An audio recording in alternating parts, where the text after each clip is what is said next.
참으로 어려운 시기에 당대표라는 막중한 임무를 다시 맡겨주신 당원 동지 여러분, 그리고 국민 여러분께 감사 인사 말씀 다시 한번 드립니다.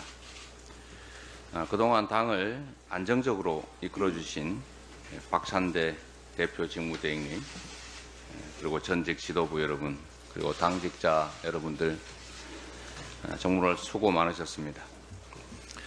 오늘은 새로운 더불어민주당 지도부가 하는 첫 최고위원회입니다. 정치의 목적은 뭐니 해도 먹고 사는 문제, 먹사니즘입니다. 벼랑 끝에 내몰린 국민의 삶을 구하고 절망을 희망으로 바꿔야 합니다. 우리 민주당에 부여된 국민의 열망과 기대를 하나로 모아서 새로운 대한민국을 반드시 열어가겠습니다.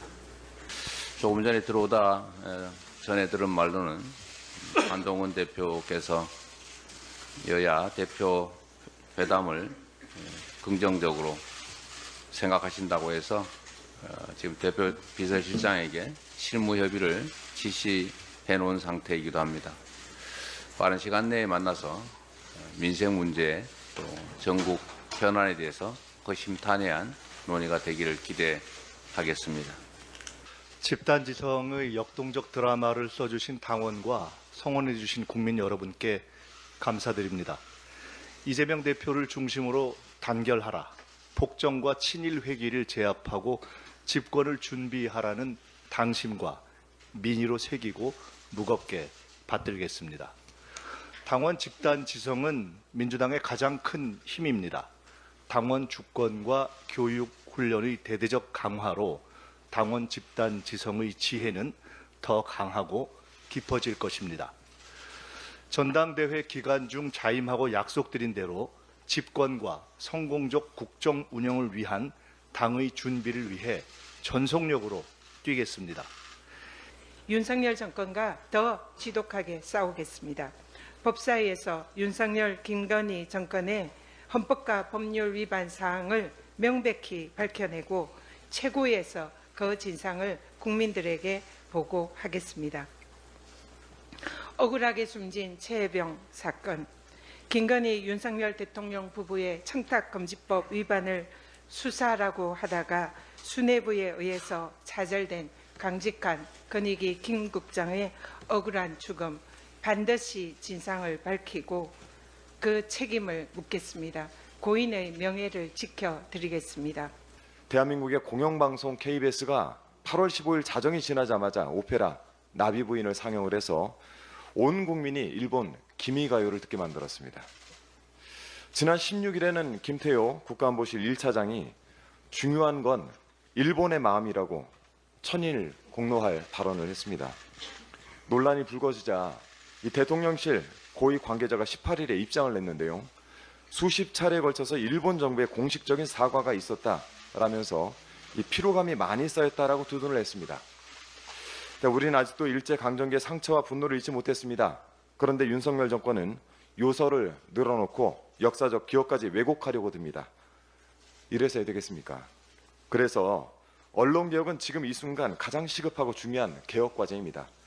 우리의 기억과 생각에 권력이 더 이상 손대지 못하도록 언론개혁을 시작해야 합니다. 일본의 마음은 중요하고 우리 국민의 마음은 중요하지 않은 겁니까? 이는 친일 정권임을 선언하는 것으로 보입니다.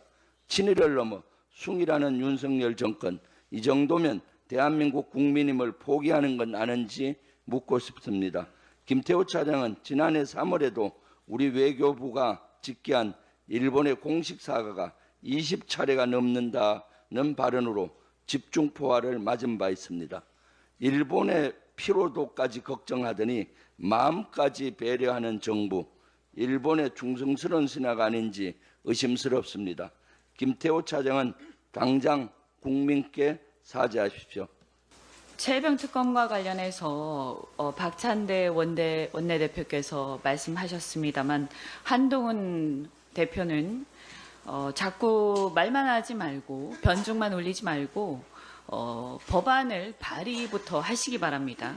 국민의힘 의원 10명을 모으는 게 대표가 되기 전에는 어려워서 그런가 보다 했는데 대표가 되고 나서도 10명을 모으는 게 그렇게 어렵습니까?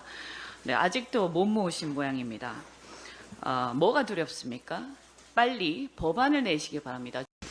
첫 회의라서 간단하게 거치게 됐는데 대통령은 또 대한민국 공직자는 대한민국 국민들이 뽑은 국민의 대리인들입니다. 대통령실에서 배려해야 될 것은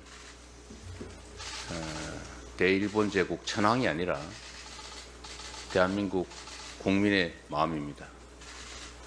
일본 국민의 마음을 살필 게 아니라 우리 국민의 마음을 살피시길 바라고, 그게 잘못됐다고 생각하면 당연히 즉각적인 엄중한 조치가 필요할 것 같습니다.